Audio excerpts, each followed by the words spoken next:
बापूजी जब से एक बेबुनियाद आरोप की वजह से जेल भेज दिए गए, संत समाज चैन से नहीं बैठा। संत समाज देश के कोने कोने में घूम घूम कर अपनी आवाज उठाता रहा, कभी संत सम्मेलन से तो कभी कीर्तन यात्रा से।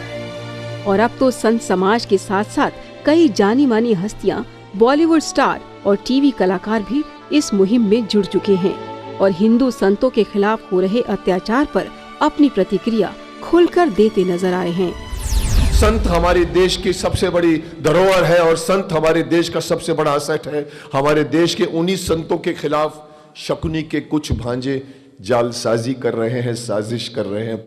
इसीलिए पहचानिए, हम कहते हैं हिंदू, हम सहिष्णु हैं, हम सहनशील हैं, हम सहनशील हैं और इसी का खामियाजा हम भुगत रहे हैं। बापूजी से बढ़कर और शक्तिमान कोई नहीं है। और मैं ये कहना चाहूंगा कि आप भक्तों को भी कहना चाहूंगा, हमारा देश चलता है तो आस्था पर चलता है। मुझे विश्वास है सत्य की जीत होगी और बहुत जल्द आपके बीच में बापू होंगे, आपको और अच्छी अच्छी बातें बता रहे होंगे।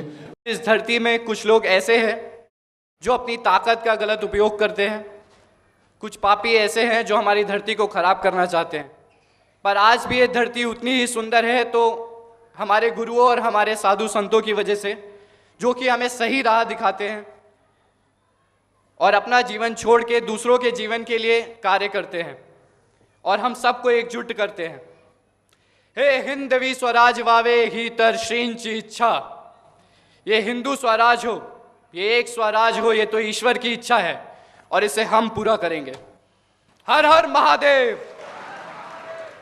कुछ साधु संतों के साथ जिन्होंने अपना जीवन त्याग कर हम लोगों के लिए बहुत कुछ किया है, हमेशा अपना आशीर्वाद हमें दिया है, उनके साथ अन्याय हुआ है। तो मैं चाहूँगा कि सच्चाई की जीत हो। अगर हिंदुता को बचाना है, हिंदुता की भारत की इस भूमि को बचाना है, संतों की संस्कृति शक्ति को बचाना है और संतों के मर्यादा को कायम रखना है, तो हमें इकट्ठे होने की जरूरत है। सच्चाई और सतयुग की स्थापना करने वाले पूज्य बापूजी महाराज है। इसीलिए धर्मद्रोहियों के हृदय में आग लग गई। और ये आज की बात नहीं है, ये वास्तव में दो संस्कृतियों की लड़ाई है प्यारे बंधुओं। ये बापूजी और आज की सत्ता की लड़ाई नहीं है, ये पहले भी थी। कितना भी चाहो कि हमारी निष्ठा खत्म हो जाए, श्रद्धा टूट जाए, कभी हो नहीं सकता। रामायण के अंदर रावण ने माया फेंका मारीच के द्वारा और हल्ला करा दिया। अयोध्या का राजकुमार रावण और मारीच की माया में बोलो फंस गया। पर ईमानदारी से कहना कि बाद में कौन फंसा, राम फंसे या रावण फंसा? बताना। रावण फंसा। प्यारे बंधुओं, ये दो संस्कृतियों की लड़ाई है और आप जारी रखेंगे। ये अभी आशा नहीं करेंगे कि अभी मुझे सफलता मिल जाए। एक उदाहरण फिर से दूंगा भागवत जी का। गंगा जी को धरती पे लाना था। गंगा जी किन राजा की तपस्या से आई? महाराज भगीरथ। कौन? तो क्या भगीरथ के पहले राजा लोग तपस्या नहीं किए थे? किए थे। महाराज भगीरथ से पहले दिलीप, दिलीप से पहले अंशुमान, अंशुमान से पहले असमंजस, वे सब के सब तपस्या करते रहे और अंत में महाराज भगीरथ को यश मिला। उसी तरह से आप लोग संघर्ष जारी रखें। कोई न कोई आपके ही तेज को धारण करके भगीरथ के जैसा कोई ऐसा तेजस्वी प्रकट हो जाएगा कि इन पापियों के पाप को मिटा देगा और बापू के नाम का जय जयकारा लगेगा। धर्म मूल्यन हमें कौन सिखाता है? वह है हमारे साधु संत, जिन्हें हम सद्गुरु कहते हैं, हमारे बापूजी। हजारों वर्षों से वेद व्यास, तुलसीदास, संत ज्ञानेश्वर, एकनाथ, नामदेव, तुकाराम, इनका चरित्र ही हमें शिक्षित करता आ रहा है और उनको हम तक पहुंचाते हैं कि हमारे साधु संत, उन्हें ही विविध कारणों से प्रताड़ित किया जा रहा है और अवहेलना की जाती है उनकी। निश्चित ही ये अच्छी बात नहीं है हमारे लिए, हमारे स्वास्थ्य के लिए, हमारे धर्म के लिए। ये बिल्कुल भी अच्छी बात नहीं है। देखिए, मुझे लगता है कि हमारे संस्कृति पर, हमारे धर्म पर एक आक्रमण सा हो रहा है, और ये आक्रमण अधर्मी ही कर रहे हैं। बिना सिर पैर के साधु संतों पर इल्जाम लगाना एक बस फैशन सी हो गई है, जो कि सही नहीं है। संतों की रक्षा जरूर होगी, उन्हें न्याय जरूर मिलेगा, सम्मान जरूर मिलेगा। जैसे वसंत ऋतु में पलाश को फूल आते हैं, तो जब पलाश के जंगल में, वन में ऐसा लगता है कि आग ही लगी है, अग्नि ही लगी है, ऐसा प्रतीत होता है। वैसे ही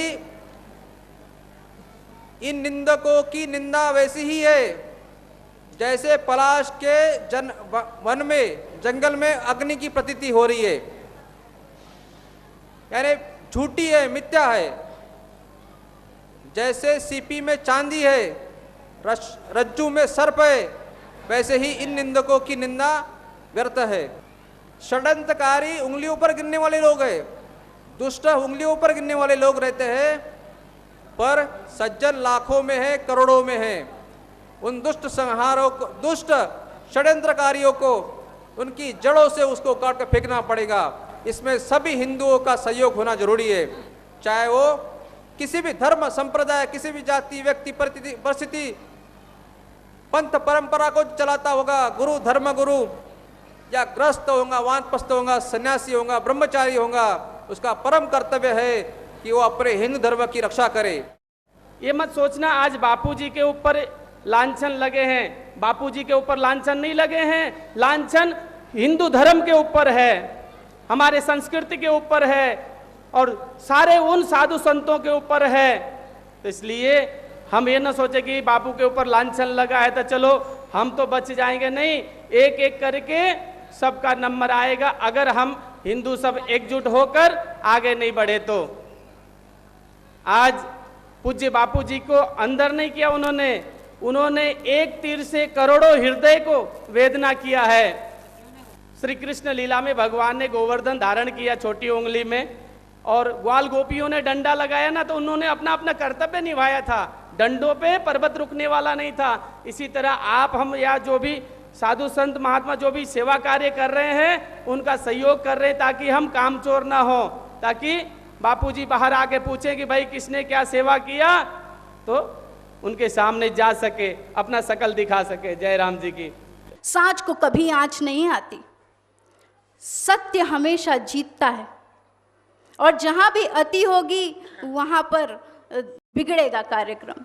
तो सत्य हमेशा जीतेगा, सत्य बापू के साथ है, हम बापू के साथ हैं।